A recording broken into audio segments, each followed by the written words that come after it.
ክሪፕቶ ምንድነው? የማይዳሰስ የማይጨበጥ መንፈስ ወይስ ትክክለኛ ገንዘብ? በዛሬው ጉዳይ ይሄን እንመለከታለን። ይህ የብዙዎቻችን ጥያቄ ነው። ክሪፕቶ ምን እንደሆነ ለመረዳት መጀመሪያ ሁሉ ጊዜ ይሄን ከማየታችን በፊት ስለ ፊያት ካረንሲ ማወቅ አለብን። ወይም በኪሳችን ያለው ገንዘብ እንዴት እንደሚሰራ እንመለከታለን። የኢትዮጵያ ብር ሊሆን ይችላል፣ ዶላር ወይም የሌላ ሀገራት ገንዘብ በእጃችን መዳሰስ እንችላለን፣ በአይናችን ማየት እንችላለን አይደለም። ነገር ግን ወረቀት ነው። ወይም ደግሞ ርካሽ ከሆነ የኮተን ፋይበር ወይ ደግሞ እንደዚህ ጠንከር ያሉ ገንዘብ የሚሰራባቸው የወረቀት አይነቶች የተሰራ እሱ ራሱ ወረቀት ነው።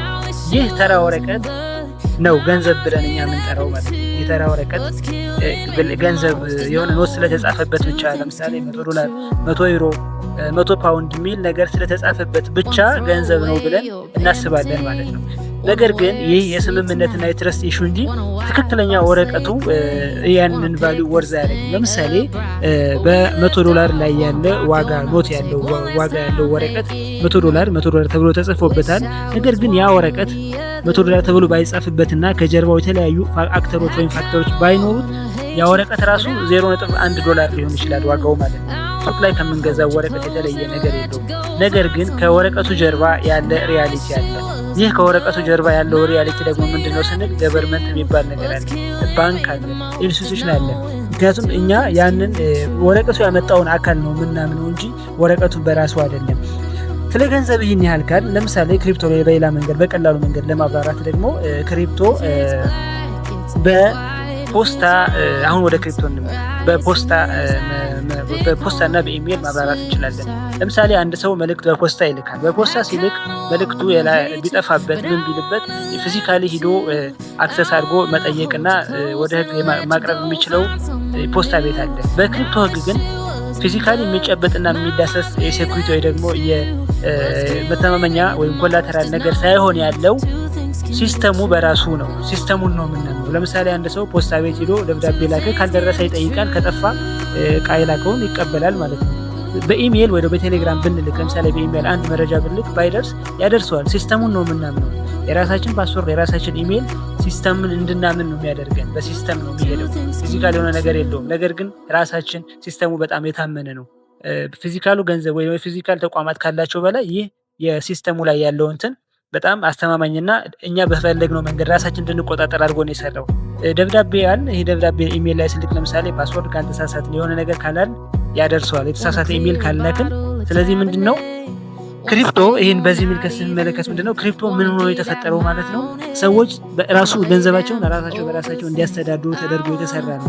ራሳቸው በራሳቸው እንዲያስተዳድሩ ባንኮች፣ መንግስታት ምናምን እንዳይቆጣጠሩ ተደርጎ የተሰራ ሲስተም ነው።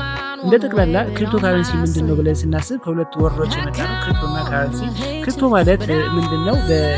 የክሪፕቶ ካረንሲ ትርጉም ከመጣ ክሪፕቶ በራሱ ትርጉሙ መረጃዎችን ለማንም ሰው ሰብሮ እንዳይገባ፣ የእናንተ መረጃ የማንኛውም ሰው መረጃ እያንዳንዱ መረጃ ማንም ሰው ሰብሮ እንዳይገባ በረቂቅ የኮምፒውተር ኮዶች መጠበቅ መቻል ማለት ነው። የእናንተ መረጃ በተለያዩ የረቂቅ የኮምፒውተር ሲስተሞች መጠበቅ። ለምሳሌ የእናንተ ሰው ገንዘብ ባንክ የእናንተን ገንዘብ በሴኩሪቲ በምንም በመንግስት ያስጠብቃል፣ ኃላፊነት አለበት።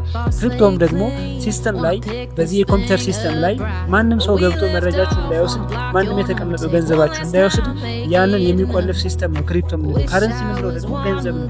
ስለዚህ በጠቅላላ ስናየው ክሪፕቶ ካረንሲ ማለት በኮምፒውተር ላይ የተቀመጠ ዲጂታል ገንዘብ ነው ማለት ነው። ይህ ገንዘብ ነው።